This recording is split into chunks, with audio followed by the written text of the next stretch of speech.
everybody. Welcome to this great lecture. This is our second installment in the Moby Dick lecture series. My name is Gina Barty, and I'm the Parks Reference Librarian. I see a lot of new faces, see a couple familiar faces. So welcome to the new people. Welcome back to the familiar faces. How many of you have ever been here before? Let's go there. Oh, good, a good show. For those who haven't, I want to especially welcome you, let you know that you are officially in a national park right now, so that's always been a goal of yours. Congratulations, you have done it, you are here, so welcome. And what a beautiful day to be down here, right? Yeah, so afterwards, please hang out in the sand and the beach and enjoy that beautiful weather and everything. First off, I want to give a special thing. First off, I should say I wrote a beautiful introduction that had all the information about our speakers and everything, and I've lost it. So somewhere around here, if anybody sees a piece of white paper folded up, that's my gorgeous speech. And then you could read it and see how well it was written. And instead, I'm going to go off the cuff here. So I want to first thank. Are there any members of the association here, the Maritime Association? Any members? No, except for in the back. First, I want to thank the association, Darlene Plumtree and Rachel and Lauren, who are helping out today. We could not do these talks without the support of the association. They're an incredible association. They do educational programs. They help provide our park with funding for things like this. And I'm not kidding when I say they lend moral and financial support that we would not be able to do this. So thank you to the San Francisco Maritime National Park Association. If you're interested in joining, there's brochures on the way out. Second, I want to thank the co-sponsors of the Moby Dick Marathon. If you don't know, the Moby Dick Marathon is going to be October 22nd to 23rd. It's a 24-hour reading of the book Moby Dick, starting from noon to noon. We've done it a couple times before. It's always an amazing, fun time. I want to thank the co-sponsors of that, who is Colin Dewey from the Department of Cultural and Communications at Cal State University Maritime. Yay, woo! Go, who are you guys? What's your mascot? Keel haulers. Go keel haulers! And I also want to thank Sean Owens, who's in the back in that very snappy hat. They are with Fancy Pants Productions and Poltergeist Theater. And they are the creative director of this year's Moby Dick, so that's going to be fantastic. Lots of surprises they have in store. There's still chapters available to read, so if you're interested, there's signage information out there, or just come see me about picking up a chapter to read. I'm looking at this as if it's my notes, but it's not. So I think that's all the people I need to thank. I will get to the introductions now. I was trying to remember how I first heard about this piece, and then Jeff Peterson reminded me that he had called me because I also run another lecture series called The Mess, which is Maritime Education for Students of the Sea. And we did that during COVID virtually.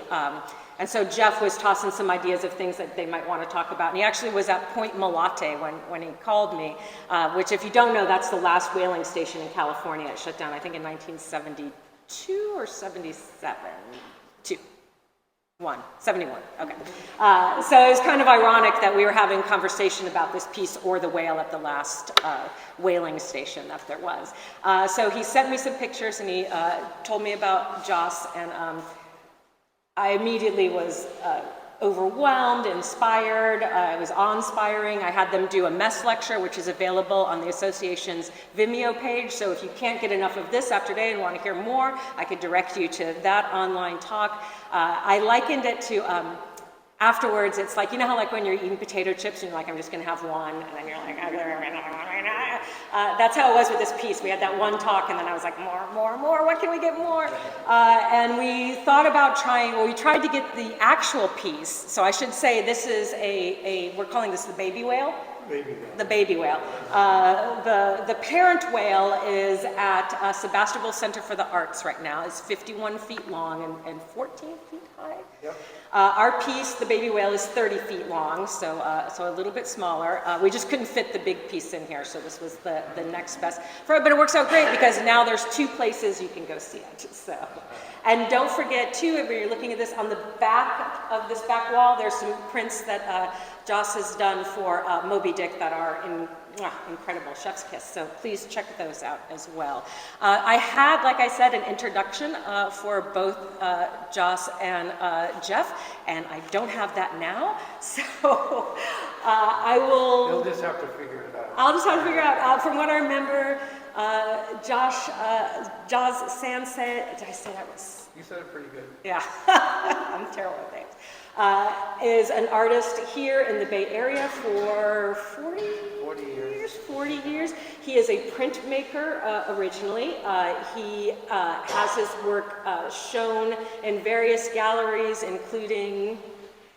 Well, the main thing is I sold almost 500 prints to the Library of Congress, which is kind of an overview of 30 years of history. Wow, yeah. I was in just the recent Printing the Revolution show, which was at the Smithsonian. I was actually one of 3 artists who were Latinos in the show.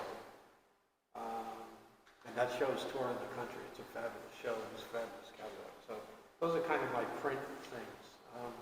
But I've been retired from Alliance Graphics, the shop I started. I worked at the Mission Cultural Center for 10 years doing printmaking. So when I retired, I started to do other things, which I'll tell you about. But that's who I am. That's it. And then we have Jeff Peterson, who is a teacher at the College Preparatory School. Is that right? Yep. And he is also a Melville Scholar.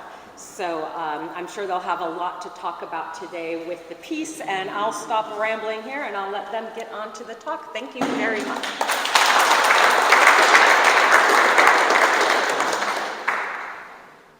Thank you, Gina, and thank you for letting me do my own introduction. And I also, okay, let me do this. Great. Okay. Thank you, Gina, for letting me do my own introduction. And I want to also thank the association for what they've done to have this piece put up. I appreciate it. It's always a little bit disappointing when I can't show the actual piece, but I feel like getting it shown anywhere is good. And I want to thank Michael Warner, who works here, who did the printing and did a beautiful job. And okay. Is there a microphone? I don't think so. I will try to speak as loud as I can. Okay, and I also would like to thank Colin Dewey for all his work putting together the lecture series and to having us be here. So I'll start. This is what the actual whale looks like in Sebastopol, and it's a scratchboard drawing, and it took me 8 months to create. It was not the least bit tedious, and I could barely wait to get started each day. Sometimes beginning in my pajamas and looking up from the drawing, I noticed it was almost noon. The drawing is done by scratching and removing the black ink coating and exposing the white kaolin clay below. So it's sort of reverse drawing, and as a very dyslexic artist, it's just fine with me. Or the Whale is the title of the piece, and it's the subtitle of the book Moby Dick. It started in Todos Santos, Mexico, on the Pacific side of the southern Baja Peninsula. I went there initially to teach a screen printed ceramic workshop. And I followed multiple visits there, some lasting up to a month in time, where I did other mural projects. This mural is for the town of All Saints. Central figure is Saint Francis, the patron saint of the natural world, surrounded by other saints representing music, painting, beer making, etc. The mural pays tribute to 3 active sea turtle preserves operating near Todos Santos. I created the central part of the mural with the help from students, and the students created the border tiles. This is a picture of the priest from Todos Santos blessing the mural, and I'm acting as the altar boy. The priest complained that I didn't have the correct saint, the saint of the church in Todos Santos, so I actually went back there next year with a small tile mural of that saint and put it up above the outside altar at the church. This is a picture of the workshop in Todos Santos. These are ceramic tile benches I created during one of the classes. We created an edition of 7 benches. It's a picture of a Mexican 500 peso note with Frida Kahlo on one side and Diego Rivera on the other. These benches ended up staying in Mexico, as did much of the work that we did from these workshops. Another piece from the workshop. The natural world is overwhelming to me in Baja. Coming in close contact with octopus, whales, dolphins, sea lions, and sea turtles, the animals had me in awe, and they were easy subjects for my art.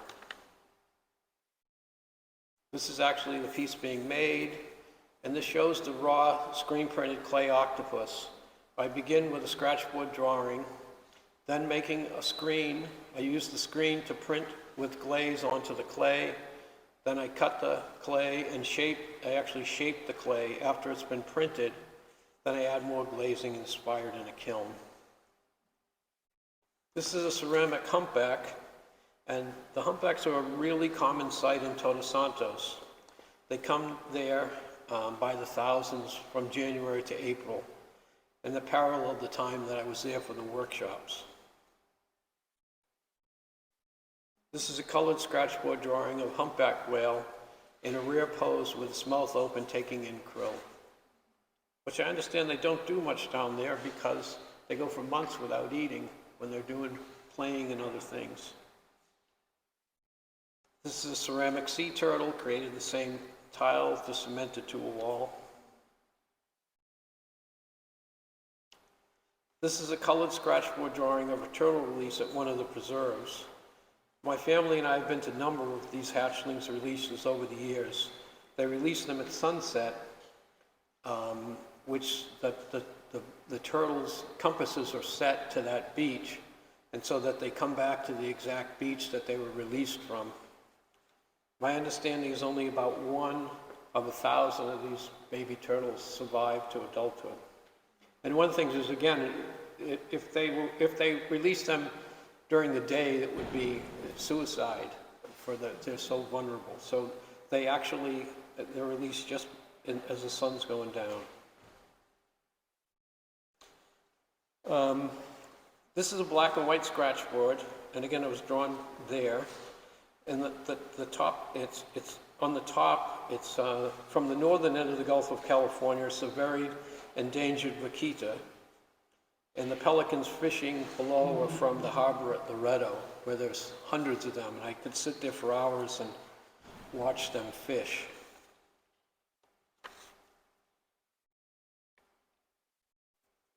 This is a very dark scratchboard. And I drew this after seeing a photograph of an illegal fishing boat, I believe out of Loreto, with a vaquita, a shark, octopus, and many endangered totoba fish, which are highly valued for their bladders. And the bladders can sell for $10,000 in the black market. And then on top is the picture of the White House in flames, kind of based on Greta Thunberg's saying our house is on fire.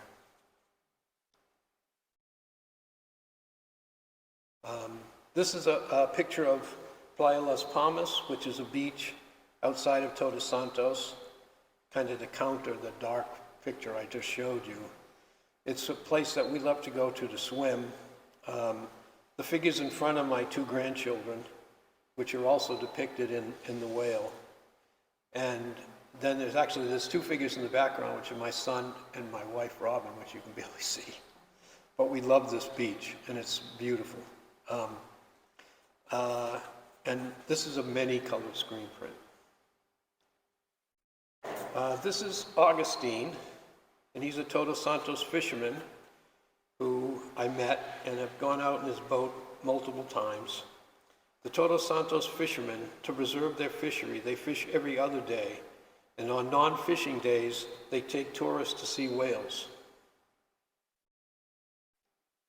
This is a colored screen print of that scratchboard. It was in these small pangas that I had my first close encounters with gray and humpback whales. There was no pier in Todos Santos, and multiple attempts to build one have been destroyed by hurricanes. So the fishermen work together in a queue and pull each other out past the surf. When they return, they go at a very high speed.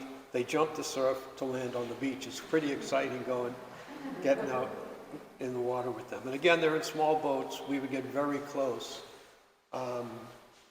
My daughter sitting in a boat, reaching out and petting a whale as it comes up beside us. And there was one of Augustine's helpers had this really amazing kind of dual whistle. And he would go out and it clearly attracted the whales, and they were interested. They could clearly hear the sound of the whistle.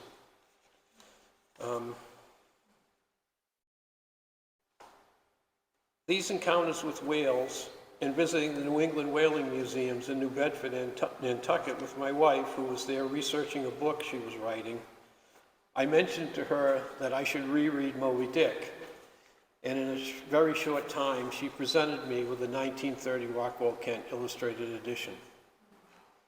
This time I read Melville slowly. I looked up things I didn't understand, very different from the Cliff Notes in high school. And eventually the language opened up to me, and I really embraced the book. But even more so, it was Kent's amazing illustrations, which drove me to try to do some illustrations. This is my first attempt at a Moby Dick illustration. It's titled Anxious Ahab. And I know there's a few Melville scholars here who could probably tell me that I have the wrong harpooner in the boat with Ahab. And you also notice my early versions of this, I frequently kind of substitute a version of Donald Trump for Ahab.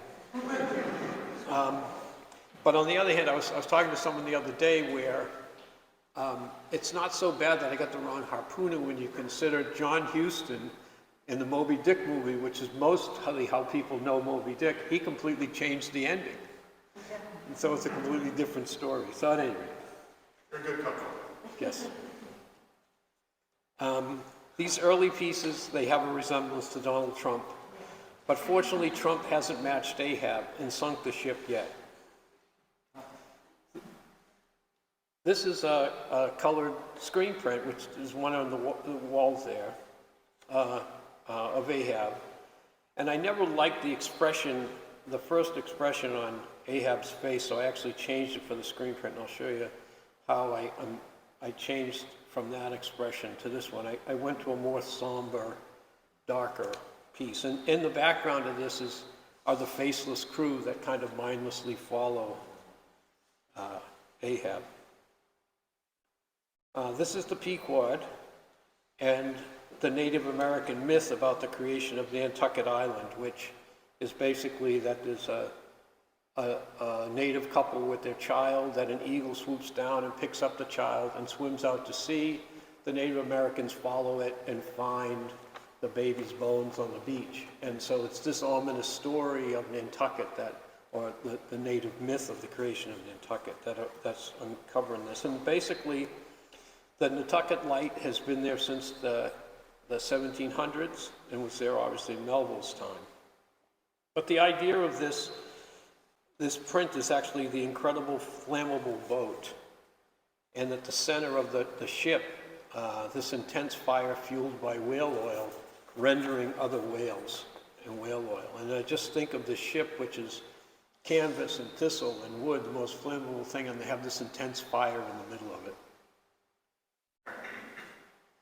This is the color screen print of Pequod in Nantucket. And I think again, it's funny, I go back and forth between printmaking and scratchboard making, and I actually favor the colored screen prints. They're subtler. And this is another whaler from Nantucket, the Rachel, and in the upper corner is Captain Gardner's son, who was lost at sea and Ahab refused to help search for. So again, I'll show you the screen print. And in this one, you can see I actually changed his son. I didn't like the expression on that face. And I actually wanted to do, at someone's suggestion, they asked me who that was, and they wanted to know if it was Pip, who was the Black Cabin Boy. So I actually changed him so he could possibly be the Black Cabin Boy too. This is Perth and Mother Carey's chickens, or storm petrels. It was during this making of this scratch board that a light went on in my head, and I decided to draw the whole whale. Perth, again, if you are familiar with Rockwell Kent's illustrations, this borrows very heavily on one of his. But it was funny when Jeff and I did this presentation in Paris at the International Melville Conference, and someone asked me during the presentation in Paris if that was a picture of my co-presenter, Jeff. And I actually have done a version of this where I drew some glasses on it, and it is a dead ring of Jeff.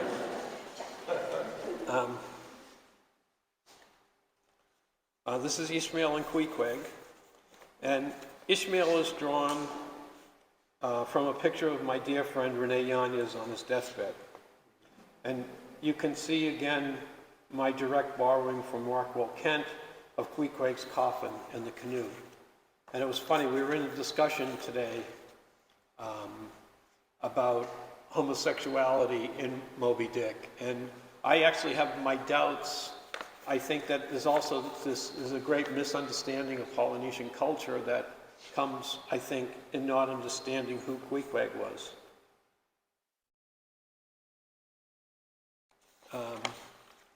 This is a chapter I really enjoy talking about. This one in France, and I know this must be the favorite chapter for French people. And basically, the Pequod meets the Rosebud, which is a French ship. And while I was there as a fellow citizen from the Commonwealth of Massachusetts, I apologized to the French while I was giving a talk, and I apologized for Second Mate Stubbs' nasty deceit stealing the French sailor's ambergris. So, and actually that looks like Nick Mulvaney. It is who I drew it from. And this is Starbuck, and he resembles Robert Mueller. And it's unfortunate that neither one of them could pull the trigger. Again, if you know the story of that.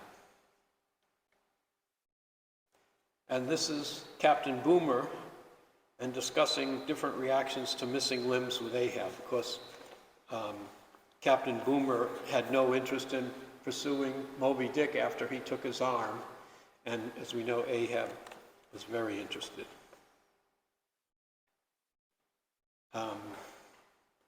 And this is Pip Overboard, and this is the background of this scratchboard borrows heavily from William Turner's slave ship painting. And I always I'm fascinated with the connection that Melville very likely saw this painting in London when he was there. He visited the guy who owned it at the time. And again, one of the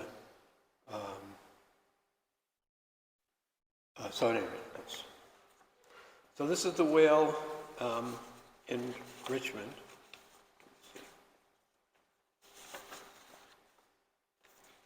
And this is how I found my way here, was after I made this piece. And I wanted to tell the story of capitalism from 1850 to the present. 1850 Moby Dick was published in 1851, was probably being finished written in 1850. And I saw so many parallel connections between Moby Dick and the exploitation of people and natural resources.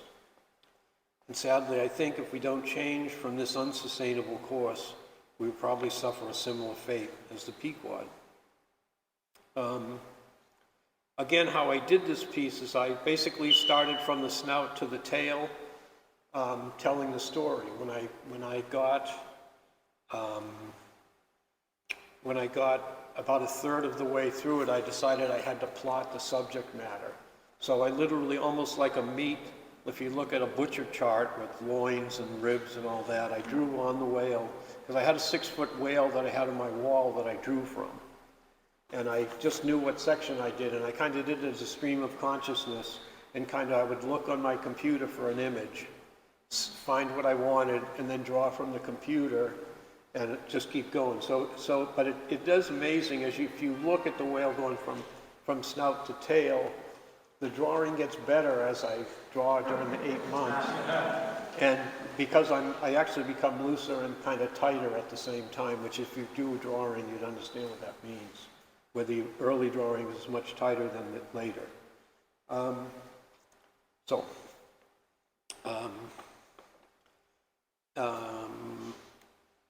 In my studio, when I was drawing the whale, because of space, I never saw more than 4 or 5 panels together. And this is actually the first time, this picture is the first time I actually laid it out. And they're 119 2x3 foot panels. And the reason I laid it out when it was 2/3 finished, because I wanted to see the whale's eye in context, because I knew I had drawn the eye 3 times larger than the actual size in scale with the whale. So I had a tremendous fear that I had overdone it and the whale would look very cartoonish with an oversized eye.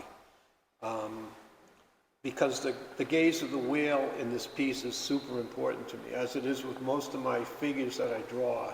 The gaze is really what the engaging part of the work. And so if you look at almost everyone who's looking at you, there's a directness in their gaze, and the gaze of the whale was really important to me.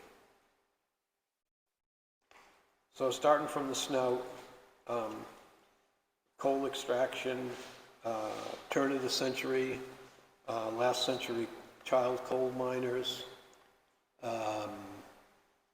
There was actually a picture of a coal miner that a friend of mine took, who did a lot of labor photography. This is John D. Rockefeller. And if you notice across the top of the whale, there's 5 portraits of it's kind of like the Mount Rushmore of capitalism. They're all capitalists who dramatically changed our lives with the things that they discovered or invented. And also when I first started this fire here, and kind of the catastrophic fires were just really starting to happen. This is Henry Ford, an immigrant later. I think in this piece there's over 300 cars that I drew. The one car that you can see the license plate actually is a car of the white racist who drove into the crowd at Charlottesville and killed the demonstrator. But there's it's funny, when I started to draw these cars, I was looking at the tail of cars and drawing them. And by the time I had done about 100 cars, I just started, I could make them up. Because they're all kind of the same. You just change the tail lights and do some other things.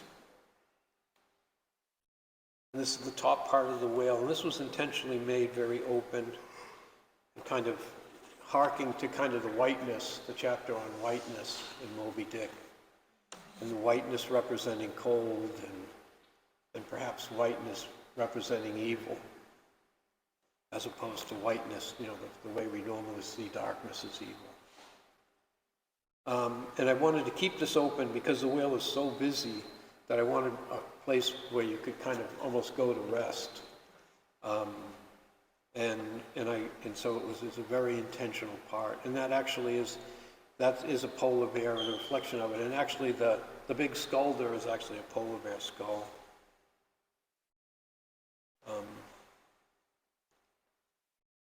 This is kind of Western expansion and on to California with Leland Stanford and Steve Jobs. The gold rush.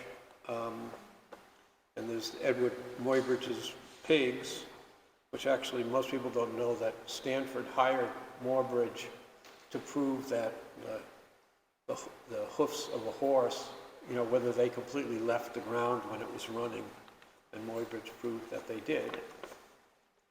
And again, I see the Muybridge work now as the precursor to motion pictures, and that it was a very short step from there to actual creating motion with moving images. Then there's whaling ships up there that are actually from San Francisco Harbor, I think, No, 1848, I think. And then railroad and computers and film industry. This artwork is filled with juxtapositions. There's many things that I put next to each other intentionally. Civil rights, religious fundamentalism, wealthy and the homeless. In the bottom you'll see I did a drawing of Rupert Murdoch, and at the time his wife Jerry Hall, who was the ex-wife of Mick Jagger, and since I did the piece, she's now the ex-wife of Rupert Murdoch.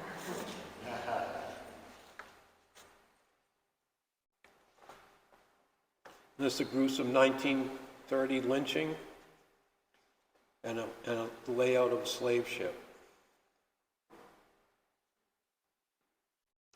These are laborers from the last century on the top, government workers from New York, and then below that is a Central Valley laborer.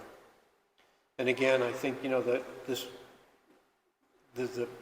I think that the beauty of this woman and her gaze is one of my favorite parts of the artwork.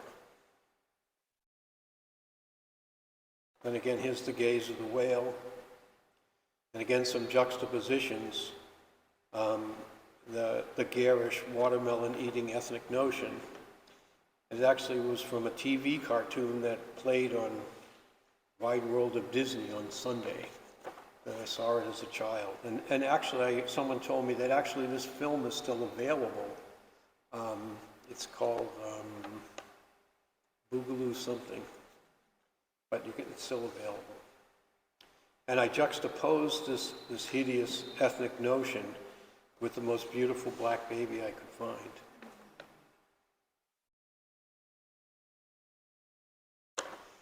I'm a founding member of the Great Tortilla Conspiracy, and we print with chocolate on tortillas, which you either eat or archive. And I recently printed tortillas at both Emmylou Packard show at the Richmond Arts Center and at the Diego Rivera show, as they were dear friends. And I was honored to be able to print for both those things. And this tortilla is from the last time I showed the whale in Sebastopol. And I said at the beginning that the whale is 51 feet, which actually is the size of a female whale. And probably Moby Dick was closer to 80 feet. So hence the true name of this whale is Moby Jane. And now that we have even a smaller whale, I think this one is going to be Sweet Pea, which will be the baby.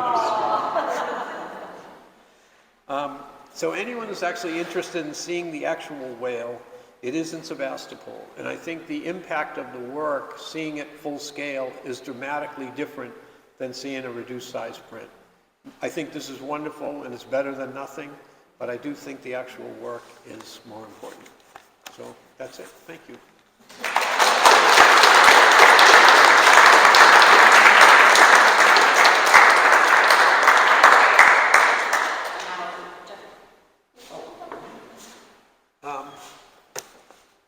I guess I'll introduce Jeff. This is Jeff Peterson. Jeff got in touch with three years ago when he first saw the whale and was very interested in it. We kind of connected and talked, and he's done writing. He started to write and to think about what the whale was and connecting it to educating, using it as an education tool for his students. He is a Melville scholar, truly, and has went down many of the rabbit holes in the book that lead you to many, many other places. And talking to him he saw many more things that I didn't even know existed in the piece. And I appreciate from him, and it's developed into a friendship where I greatly admire his thinking and his thoughts, and I think you'll see that from what he presents today. Thank you.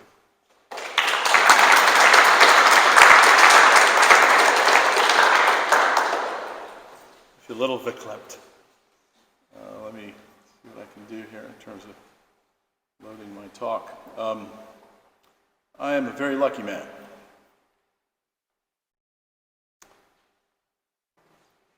For reasons you've just gotten a kind of sense of, I think, and also because, and a couple of my students are here and I will attest, that I really love Moby Dick.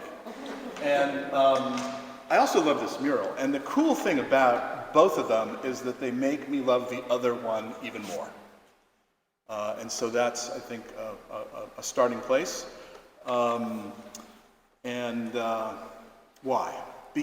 Because they're both impossible to get your head around, which means they're inexhaustible.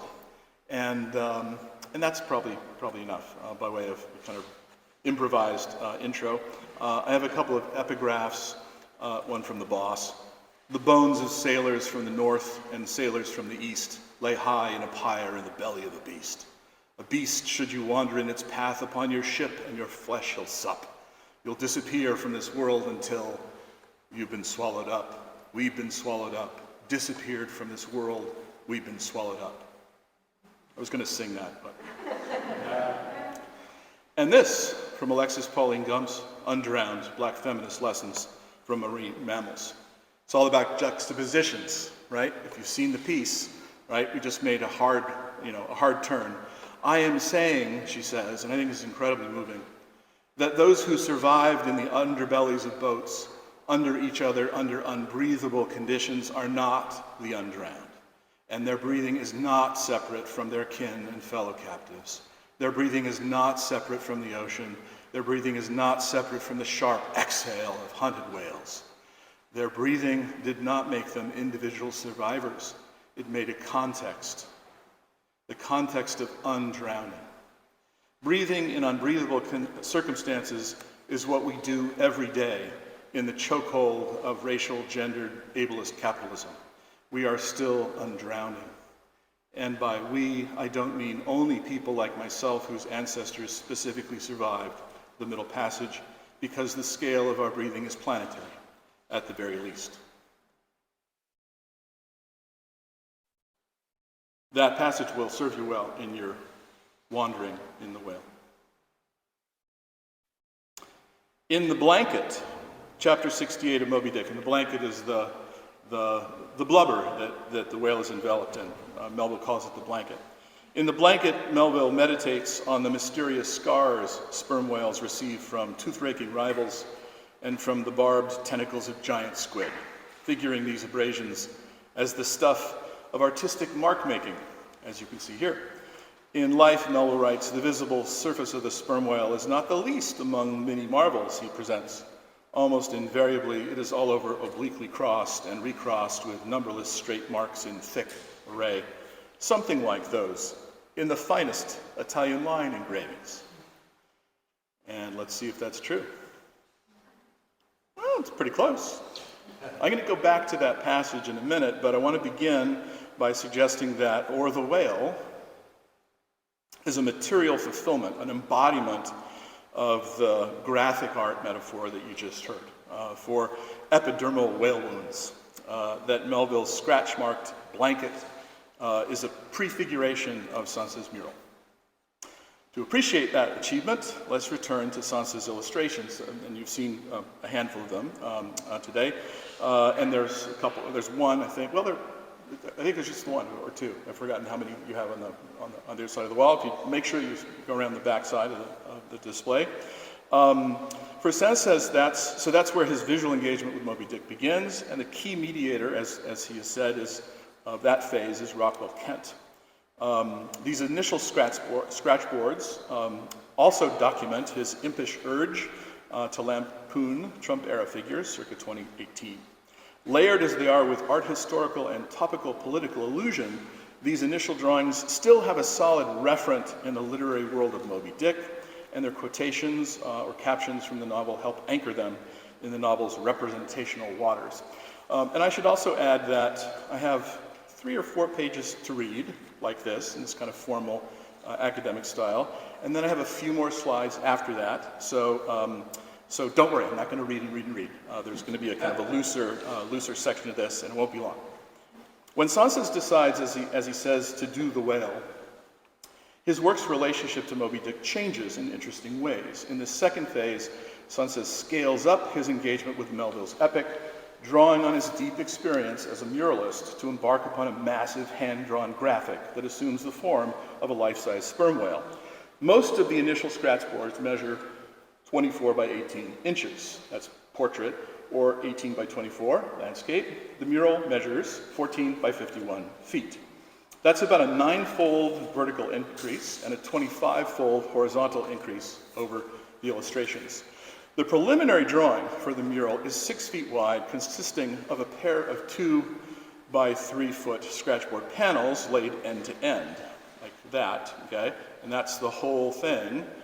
And those are all of the panels that made that possible. The initial standalone illustrations lend themselves to conventional gallery display and appreciation. They're easy enough to install and window-like picture scenes from a book. Sances' mural imposes radically different demands on its viewers and gallery installers.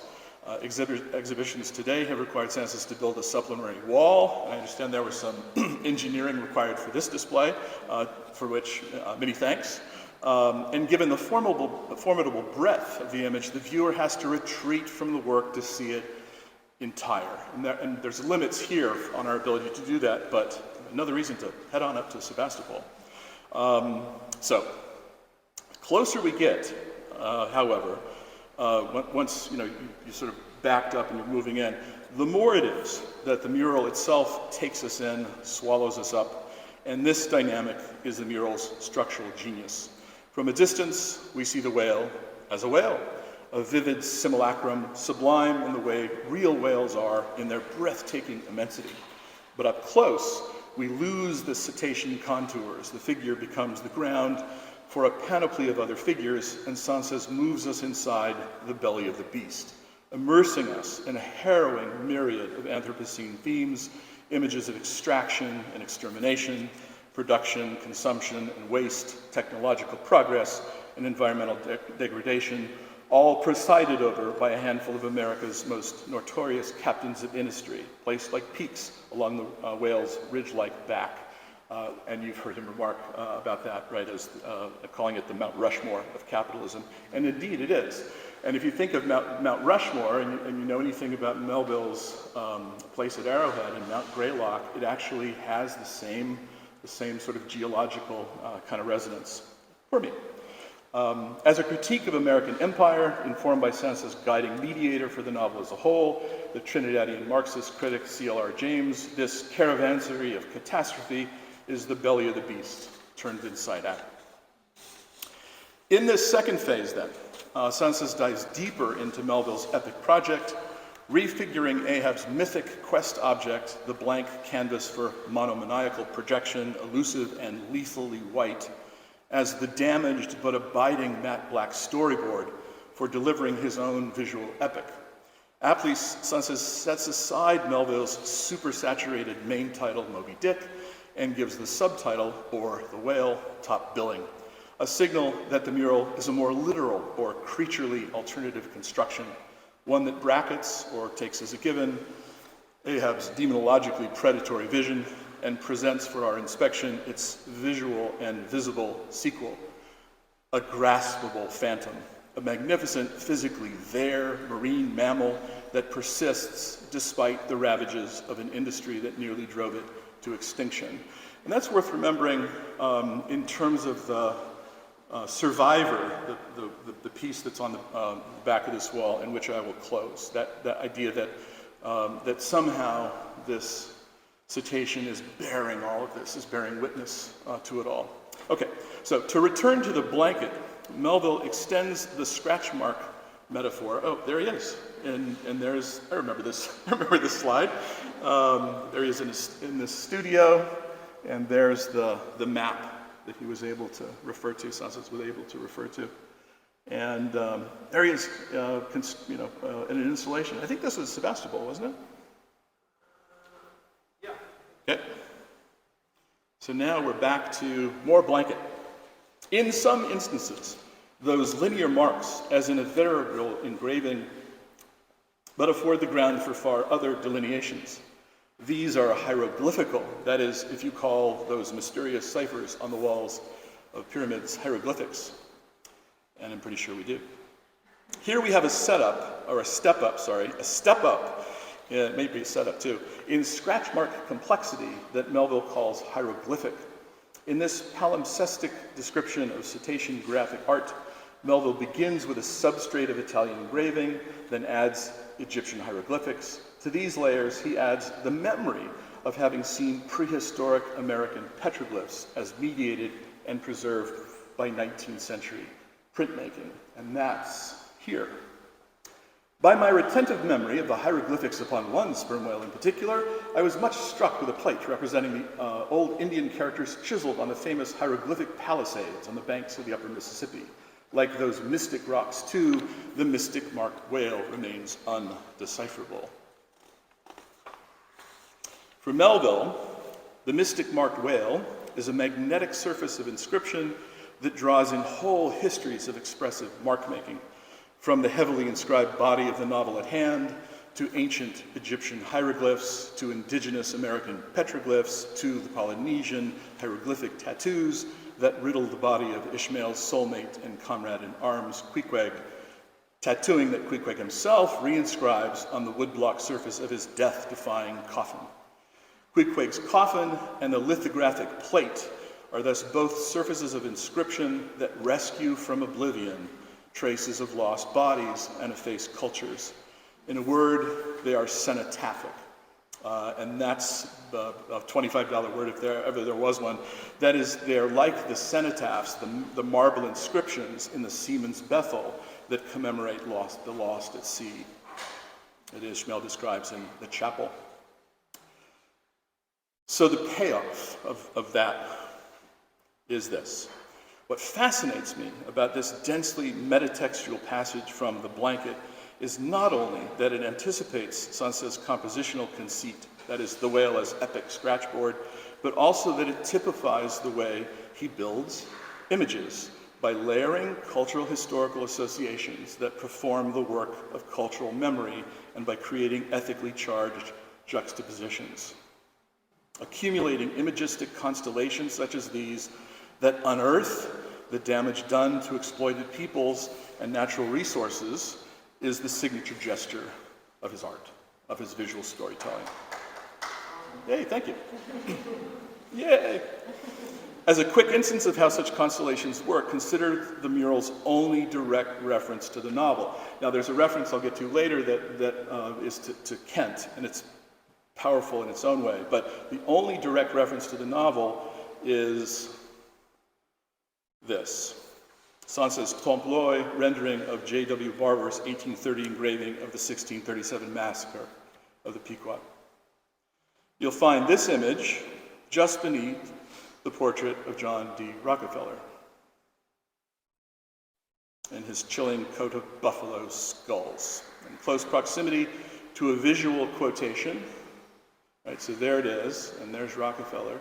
And then there's this visual quotation of John Gass's iconic, and given its placement ironic, 1872 painting American Progress. As Tim Drescher notes in his invaluable catalog key for the mural, which we have on sale in the lobby, apropos this visual gloss of the name of the whale ship Pequod, United States history sails upon a genocidal sea. And interestingly, since there's always more, I looked again, as I'm always doing, and you will see that, I think this is the goddess Columbia in the Gast, and she's looking right west, and what she finds there in the factory scene is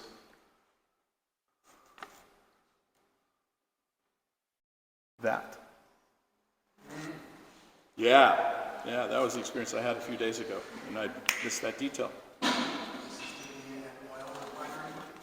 think so, yeah. Jos, what is that space we're looking at? It's actually, it's an offshore oil rig. It's a huge one. I forget which one it was. Yeah. That little drawing took me quite a while to get all the pipes right. Yeah. But I think again, I forget what the name of that rig was. Yeah. I'm assuming this is your invention. The name is not Anthropocene. I think it was one of the ones from, I think, Is it Gulf, the BP spill? Yeah.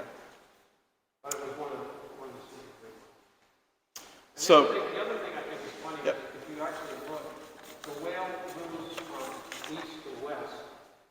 So I have manifest destiny. She's actually heading the wrong way.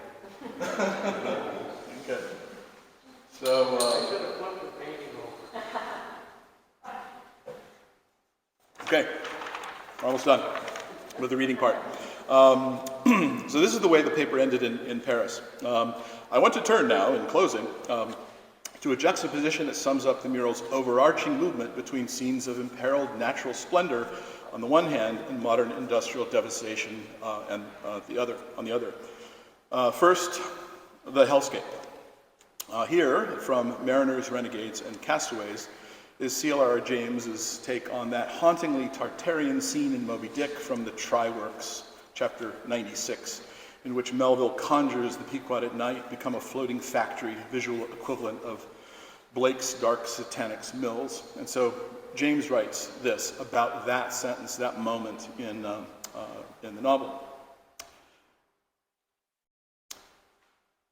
That, at first sight, is the modern world. And I might as well have just gone from the image I just showed you of the oil rig. The world we live in, the world of Ruhr, of Pittsburgh, of the Black Country in England, in its symbolism of men turned into devils, of an industrial civilization on fire and plunging blindly into darkness. It is the world of masked bombers, of Hiroshima and Nagasaki, the world in which we live, the world of Ahab, which he hates, and which he will organize or destroy. For James, Ahab is the paradigmatic totalitarian type. He cares not a whit for his crew or for the pasteboard world he inhabits, except insofar as they serve his vengeful purpose. In dramatic stands Sances' ethic of interconnectedness, his commitment to democratic aesthetics, and his ecological imagination. For a stirring glimpse of those salvific values, we need to return to Baja, California, wellspring of Sances' transformed relationship with the natural environment and source of the mural's most personal scene, one that features the artist's granddaughter, Calliope, on the beach at Todos Santos, smiling as she holds up a sand dollar for all of us to see. This is the emotional heart of the mural, and it beats, notwithstanding every horror that hems it round. This gorgeous sentence from The Grand Armada, and one of my favorite in the novel, and my students will tell me you have so many favorites. Chapter 97 is perhaps the best Melvillian gloss of this exceptional moment in Sances' extraordinary mural. Amid the tornadoed Atlantic of my being, do I myself still forever centrally disport in mute calm. And while ponderous planets of unwaning woe revolve around me, deep down and deep inland, there I still bathe me in eternal mildness of joy. That's the Paris ending. So it gets a little, little harder. So there's more. So navigating Or the Whale. You can catalog it, as has been well done by Tim Drescher. You can story map it, as I've tried, and I'll share a little bit of that with you all. I'm going to turn, well, I'll just sort of stand right here, and I can see enough of the screen. You can peregrinate. That's the way to go, I think. I'm going to share a little peregrination with you. And you can annotate it socially, and this excites me a lot, and I think that it has the potential to offsetting some of the limits of somebody else explaining what it is. Y'all have connections to that based on your own, what you bring to it. I find them fascinating. I bet if we had a conversation about practically any image in this thing, I would learn something from you. And that's what thrills me about teaching this, right? Because it means that my education will never end, right? Job security, right? And it also means that I'll just be perpetually fascinated by what people bring. It's that interesting. So, catalog, right? Oh, and this is the navigation kind of metaphor. I love this painting, or this little drawing by Alison Turnbull, so I wanted to share that with you. That's kind of what we have here. We need a model of glossing that's that flexible and that moving. So, Or the Whale, there it is. And what's interesting about this, and you got a sense of this from Jos's talk, is that what Tim does, and this makes absolute perfect sense, is he follows the grid, right? He follows the content as it was developed. And so from the business end of the whale right to the tail. So from beginning to end. And that, I think you remember Jos using the butchery chart, right, metaphor? Well, that reminds me of this, right? So that's Thomas Beale's Natural History of the Sperm Whale, and that's one of those accidental, weird kind of homologies you run into in this line of work. But it's moving because it's an antidote. There's a cool kind of dialectical tension there that I think is fun to contemplate. I believe in both in the poetry and in the dissection. That's from Emerson. And that's the quote that Richard King, who's presenting next week, tips off or tees off from in Ahab's Rolling Sea. So come see Richard King reading, writing, drawing, and acting on climate change with Moby Dick. I even got a little product placement in for the next talk. Now, this is a story map that I did with Erica Zimmer a year ago, about maybe 14 months ago for the NEH Melville Institute. I would be delighted to share the link with you. This is one of these kind of animated things that you can kind of dwell on, and you can see, based on these little sort of speech bubble things, how much there is to gloss, right? And so I'm not going to do that, but it seemed like absolutely the perfect place to start, given how compelling and upsetting the eye is. So story maps are powerful ways to navigate this kind of visual complexity, and reading visual texts like this is something I want my students to be able to do, right? So modeling that for them, I think, is a powerful thing. All right, the peregrination goes like this. So it's Melville, Kent, and the maritime dimensions of the War of the Whale. I'm sorry. Yeah. I don't know what that word means, peregrine. Wander. Wander. Yeah, sorry. But thank you. Yeah, and it's a cool thing to, when you think of that, you probably think of peregrine falcon, or you might, and you wouldn't be wrong. And they're peregrines, right, because they are one of the most widely distributed avian species on the planet. Isn't that cool? Yeah. So peregrine. So we're going to peregrinate in a minute, and I'm having a serious crush on the word at the moment. All right. So we're going to set this up with a little quote from chapter 126. Now, this is about 10 chapters off the end of the novel, so we've just entered the whaling grounds where Ahab knows he's going to find Moby Dick. And the crew has a bad feeling about it, and they have bodings. But the bodings of the crew were destined to receive a most plausible confirmation in the fate of one of their number that morning. At sunrise, this man went from his hammock to the masthead at the fore, and whether it was that he was not yet half waked from sleep, for sailors sometimes go aloft in a transition state, whether it was thus with the man, there is now no telling.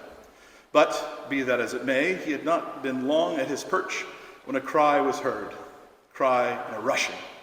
And looking up, they saw a falling phantom in the air, and looking down, a little tossed heap of white bubbles in the blue of the sea. And that gets figured by Rocco Kent that way. And that's the opener of the chapter, right? That's what he picks, is that falling man, right? The first to die on Moby Dick's grounds.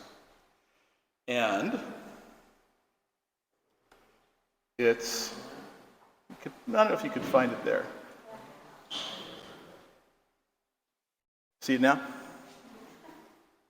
How about now? So that's an allusion to Rockwell Kent. So there's two moments, right? One is the Pequot, right? The block print, and then this one via Rockwell Kent. Now you'll notice that I don't have anything further to say that, and I'm not reading. Yay, I'm going to go on to the next image, which is ships. And these are, in the narrative, you can kind of figure out where they are. You can kind of get, I'll give you another image that's the source photo. And you can kind of see from the source photo that this is 1846-7. And you will also note that, if you look, right, that's a warship, right? So at the risk of going into a discussion, which we don't really have time for, what would a warship be doing in San Francisco Bay in 1846, 7-ish? You're at war with anybody? Is this about to open Japan? Sorry? Is that one of the ships that went to... This is the USS Portsmouth. So it's Yerba Buena, and then it's San Francisco. It's a little homework for y'all to do.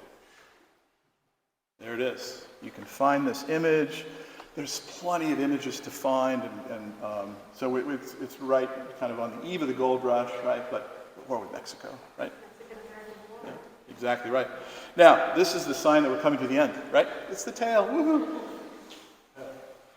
And there's a wonderful short documentary that KQED did a few years ago, featuring Mark Palmer, who's a great guy of the Earth Island Institute, and super knowledgeable about whales and environmental stuff, and a guy named, I can't remember his first name, I'm blanking on it, I think it's Pratt Peterson, no relation, former whaler who went out whaling from Point Mulati.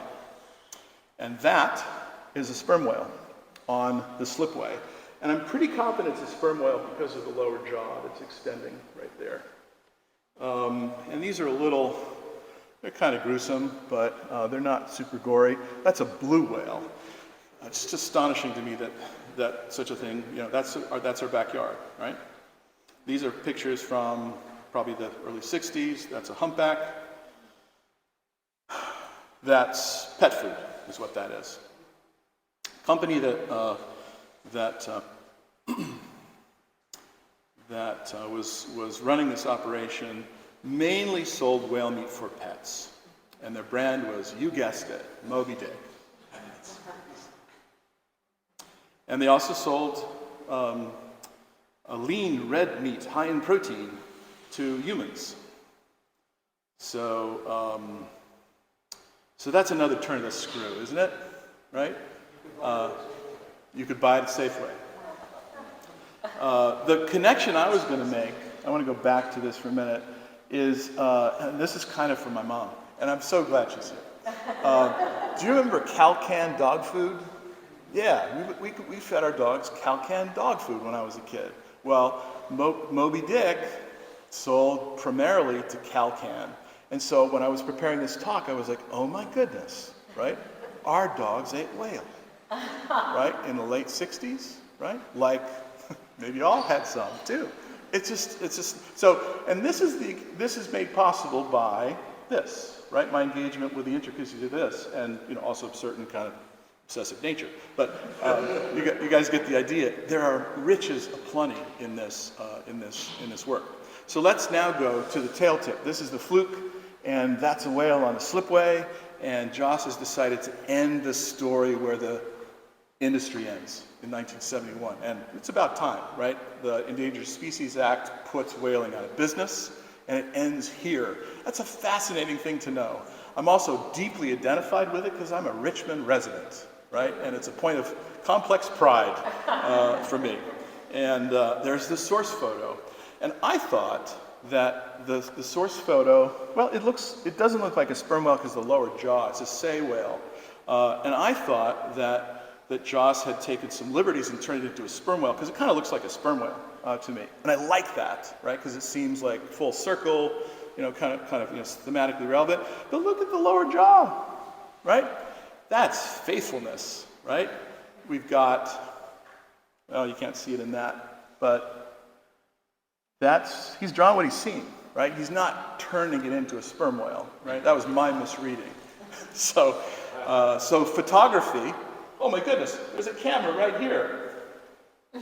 Photography counts in this piece, and Jos is paying really close attention to what he's drawing. I mean, you can see the guys are in the same, right? So it's very faithful reproduction right down to the mechanized harpoon, right? So first kind of political kind of awakening moment for me, and when I'm like 9 or 10, was save the whales, right? Save the whales at the same time that I'm watching death reports from Vietnam, right? I felt about as capable of saving the whales, right, as I would of, turning that mechanized gun away from the Vietnamese. Anyway, little parenthesis. The work can make you feel. and think about your own histories. Social annotation. So this I posted July before last. The end of the whaling industry in the United States, Point Mulate, Richmond, California, 1971. Pictured a dead sperm whale. See, I got it wrong. On the incline, slipway of our country's last active whaling station from a detail of Jos Sances' epic 50-foot scratchboard mural in the form of a sperm whale or the whale. There is much to unpack, but what do you see in the image below? I don't know if that's sort of legible. Sorry, it's a little bit small. And what do you think of what you've learned so far, of this inscription of a late 20th century scene of industrial production upon the figurative body of the very creature the industry brought to the edge of extinction? And then I talk about being a Richmond resident, and I'm also a member of the Point Mulate Alliance, and so it turns into a kind of pitch against real estate development that's ongoing. But what was exciting was not me opining about what I think should happen to Point Mulate. It was the story that I got from a friend who I've only met virtually, and he told me this. Before burning to waterline, the wooden whale drag ramps could be seen in silhouette from the hills. I recall driving there by car and walking around inside, risking falling through the floorboards. My neighbor's grandfather was a whaler in the Azores. She and I talked about how that generation thought it was an honorable life and a good thing. Times really have changed. We saw the Point San Pablo del Monte whaleboat captain on a 1950s TV show, What's My Line? I even remember that from years ago. You can see the attitude towards whaling reflected in the panelists' remarks. Very non-emotional and matter-of-fact and interested in the logistics and skill. The whales were canned for pet animal food. The whales became rare, so the ship only sailed occasionally. When the place burned, we had turned the corner and had become entranced in Humphrey, the wayward whale, and organizing to save the creature's life. And that is where we will conclude. We have a different attitude toward these creatures, and they have not perished yet from the earth, nor have we. Thanks, everybody.